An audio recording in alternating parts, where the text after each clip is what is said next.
everyone, and welcome to the second and last installment of our course, Building Resilience. On the previous topic, we discussed how we build our resilience even before the stress, anxiety, or challenges occur. We focus on how to prepare ourselves and be resilient before the tough times happen. Now, we will be talking about how to strengthen and maintain our resilience after an unfavorable event. So let's jump right in. Even if you're not at all responsible for the stress you experience, it's always a good idea to take some time and evaluate your actions. I can still recall the first time I conducted a training on my previous company where I planned everything meticulously, from my dress to the shoes, and of course, all my material. One thing I had not planned for was for the desktop to not read my flash drive. In this situation, I thought I should have reflected on the following. First, what I could have done differently. When I look back, I did test my presentation beforehand and it worked on my laptop. What I didn't do is to check if it's working on the training desktop that I will be using on the day of the training. I assumed that there will be no problem with the compatibility of my flash drive and the desktop until such time. Number 2. How did I handle the situation? As hard as it may sound, a little sincere self reflection is always helpful. When I look back, I reflect on how I handled the situation in general. I panicked, yes, but I was persistent to resolve the problem. I run and talk with the best people to help me on my problem and run again. I made sure that it will be resolved as soon as possible. Another reflection question to focus on your attitude. Did I stay positive? In my case, this was my hardest challenge. I knew that I had to focus on the bright side, such as it was. I was physically present, I know the content, I'm a tool, though I don't have a presentation. But physically and mentally, I was tired. I kept running back and forth just to find a solution. I don't know what your specific stressful event was, but when you think about it, ask yourself, what could you have done differently? How did you handle the situation? Did you remain positive? When you go through your evaluation process in the exercise files, be sincere with yourself. Look for opportunities of improvement and don't forget to recognize what you did well. Set aside the time and be disciplined about your reflection. It's human nature to be negative in the face of adversity. However, choosing to be positive often has favorable effects on your own health and even the health of the people near you. Researchers have found that experiencing a 3 to 1 positive to negative emotion ratio can result in reduced cardiovascular disease and improve overall health. Say, for example, you receive a negative performance appraisal in your job. The most negative attitude would be to say, that appraisal had several unfavorable comments about me. This means that I won't be recommended for a leadership track and I don't have what it takes to be a manager. A positive yet unrealistic attitude would be to say, they're wrong. They don't know me and what I'm capable of. I'll prove to them that they are wrong and they don't know what they're talking about. Although this attitude is positive in regard to your skills, it may not help you develop a healthy relationship with your superiors. A positive and constructive attitude would be to say, among many of the comments which were tough to hear, I received several recommendations for improvement, so I'll work to strengthen my skills and keep at it. It will be tough, but I'll grow in the long run. Feel free to verbalize the negative attitude, but don't let it define you. I experienced all three attitudes in my first job. My first job that I resigned from in 1 month. Before I graduated college, I'm already applying for a job. We're just waiting for graduation back then and I already finished all the requirements. So I took the first one where I was offered with an HR assistant post and the recruitment process was really fast. I was interviewed by the owner. Then when I got hired, that was the only time I knew that there is no HR manager or even HR staffs in the company. I was the only one to lead the company with their HR concerns. Well, there lay my problem. No experience, plus no training in the specific job. As few days passed by, I thought I'm already catching up. I'm starting to feel all theoretical knowledge I learned from school to my work. I made them employee handbook, contracts, issued memos. But there is one time an employee approached me complaining about his unauthorized salary deduction from his agency. So there I was. I talked with the agency insisting that what they've done is illegal. To cut the story short, the president of the company talked to me and said, "That's not how the things work." What? I thought to myself. I went to college and I'm not capable of figuring this out. As you can imagine, the tough part of this challenging experience was to maintain a positive but constructive attitude. I could have asked better questions and possibly asked for more help for the first few days. Keep that in mind and do more of your homework next time around. The next job I pursued was a whole different experience. I built a connection with the staff and was able to learn so much from them. Eventually, the experience gave me a better perspective. Maintaining a positive but constructive attitude is key. We all have people we debrief and confide in, be they family, friends, or even colleagues.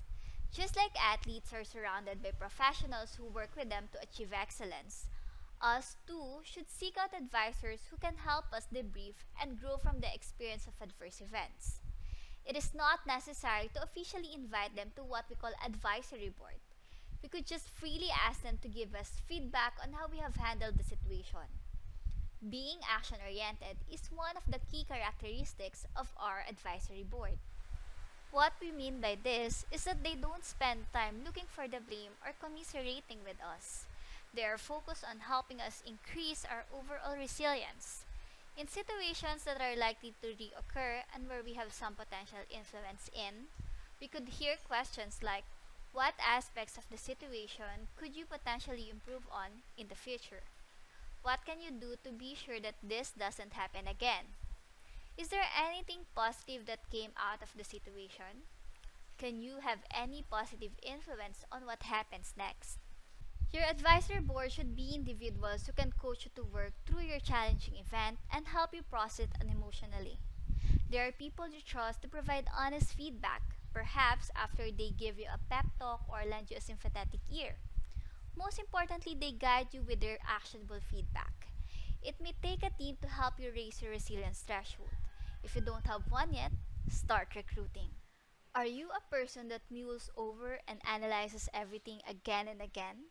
Or do you have an easy time compartmentalizing your life? It's common that if something stressful has happened in our life, it tends to infect and dominate our thinking and our feelings. In short, it can make our entire life miserable. That's why after a stressful event, we recommend that you evaluate your actions and take these three important recovery steps. First, take a break. I mean this in a physical, emotional, and mental way. Leave the location if you can. Put your energy somewhere else for a while and try to think of something else. This type of timeout should be short but disciplined. For example, if a promotion at work you applied for didn't come through and it's costing you a lot of energy, take a day off and engage in something completely different. Number 2. Redirect. Nothing is gained by rethinking the circumstances and analyzing all events. Number 3. Reconnect. Since you walked away after evaluating your actions in the challenging situation, you get to come back with a fresher perspective and hopefully more energy. Some of your thoughts on your initial evaluation may have changed or become more clear. Review them and then prioritize on which ones are actionable. Let me share you the story of a biker who literally learned the power of recovery after a bike accident a few years back.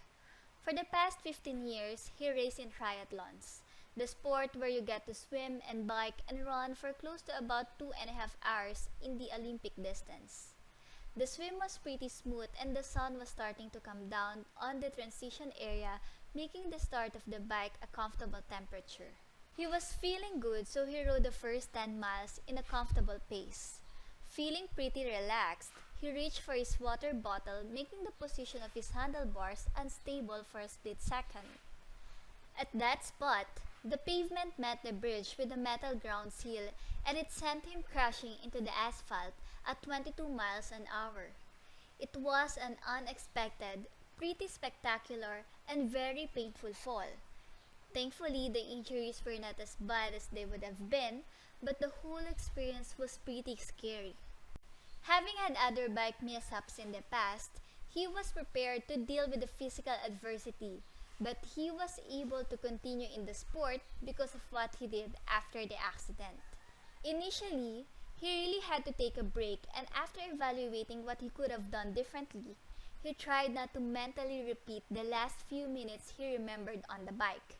He literally had to practice disciplined thought stopping techniques because that's all his mind wanted to do.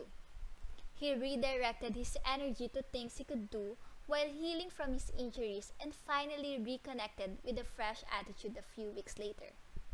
The happiest day around the incident was the following year, where he went back at the same race, rode the same course, and had the chance to execute everything while staying upright on his bike and qualifying for nationals. It took time, energy, and a lot of focus to get there. It's an experience that definitely made him stronger. Athletes work hard on their training and harder on their recovery. If your goal is to raise your resilience threshold, recovery for you is equally as important. Be disciplined about taking a break, redirecting, and reconnecting after stressful work and life events. You will be stronger next time you face adversity. So far, all of the actions we have suggested that you follow demonstrate perseverance in the face of adversity. Analyzing, getting advice, remaining optimistic, and pacing yourself in the process all suggest that you're trying to work on your skills and be stronger next time you face a challenge. There are, however, a few situations where even though your coping skills have improved in the process of raising your resilience threshold, the best thing to do is to take some cathartic action. Let it go. This works in the following situations: when you're not attached to the situation or the organization, meaning it's not your job. For example, changing a service provider that's not giving you value. When closing the chapter with a colleague or a customer will not negatively affect your career. For example, asking to be assigned a different mentor by human resources. When you have communicated your needs clearly and tried to make changes on your side of a relationship, but the situation is not improving. For example, letting go of a friendship that's costing you too much energy. When the stress is too high for you to face and not worth investing energy on additional coping skills. For example, looking for a job that's a better fit for you. The cathartic action should be your last resort strategy and your post-challenging event approach. The process of analyzing this course of action will help you identify what situations are worth sticking with and which ones are best left behind. Where there is no struggle, there is no strength. A memorable quote by Oprah Winfrey, America's television personality, entrepreneur, philanthropist, and producer who grew up in a childhood of poverty and abuse in rural Mississippi. Resilience and the strength it involves is not learned by reading a book or sitting in a classroom training. It is learned by practicing again and again in the trenches of everyday life. Now, it's up to you to do the work. Evaluate your action. Again, keep your attitude positive as you reflect. Get feedback from your advisory board. Step away. Take a break from the situation. And finally, determine if you need to put the experience behind you. Like you, I'm still in training with the strategies. Raising your resilience threshold is a work in progress, and training has to happen in the trenches. Keep doing the work, and you're bound to become more resilient.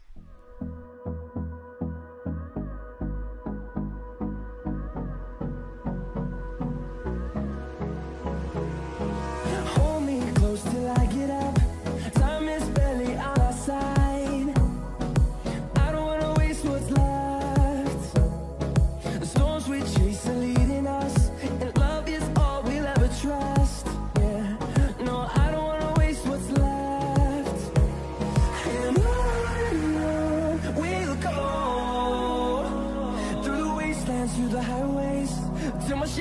turns to sun rays. And